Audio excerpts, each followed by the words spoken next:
Bonjour à tous, alors aujourd'hui nous allons parler des polynômes du second degré de forme f de x est égal à ax carré plus bx plus c. Et plus particulièrement nous allons voir comment est-ce qu'on peut retrouver l'expression d'une fonction, comment est-ce qu'on peut trouver les facteurs a, b et c à partir de la représentation graphique d'une fonction. Donc, on va faire un petit rappel sur comment est-ce qu'une fonction comment les facteurs A, B et C influent sur le comportement d'une fonction. Donc si je reprends les facteurs A, B et C, si je fais en sorte que B et C soient égales à 0, on a une fonction qui ressemble à ça, avec un minimum qui croise l'origine.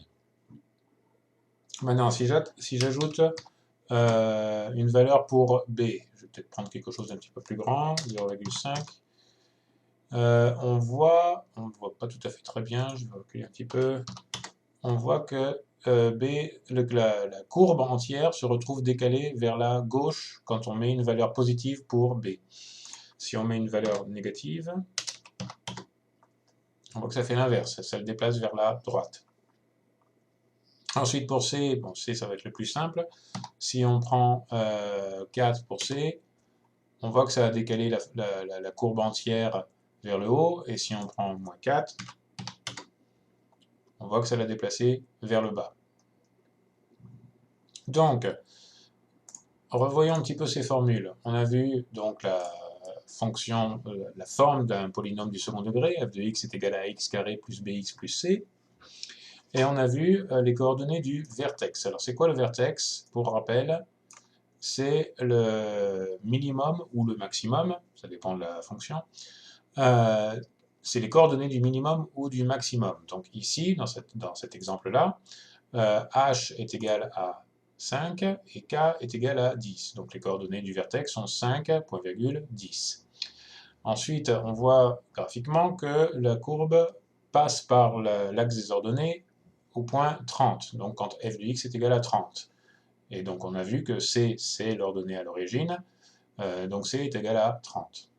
Ok, avec ces informations, spoilers, avec ces informations, on va voir comment trouver les valeurs pour A, B et C. Donc C, c'est déjà fait. On a vu que C, c'est quand x est égal à 0. Et donc, dans notre exemple, quand x est égal à 0, C est égal à 30. Pour B, C, B, A et B, ça va être un petit peu plus compliqué. Donc, on reprend l'expression qu'on avait pour K. K, je vous le rappelle, c'était K est égal à C moins B carré sur 4A.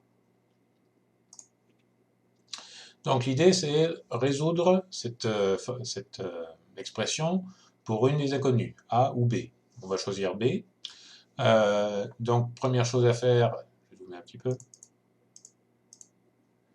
Première chose à faire, se débarrasser de C. Comment est-ce qu'on va se débarrasser de C? On va faire moins C des deux côtés. On se retrouve avec K moins C est égal à moins B carré sur 4A. Comment est-ce qu'on va faire pour se débarrasser du moins? On multiplie les deux côtés par moins 1. On se retrouve avec C moins K est égal à B carré sur 4A. Comment on fait pour se débarrasser du 4A? On multiplie les deux côtés par 4A. Et on se retrouve avec 4A fois C moins K est égal à B carré. Et enfin, comment est-ce qu'on va faire pour se débarrasser de la racine carrée? Pardon, du carré, on fait racine carrée des deux côtés. On se retrouve avec B est égal à racine carrée de 4A fois C moins K.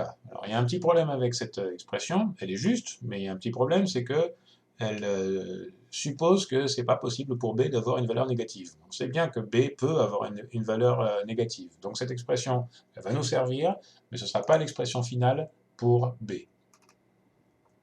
Donc, on va faire la même chose, mais cette fois avec l'expression pour h. H est égal à moins b sur 2a.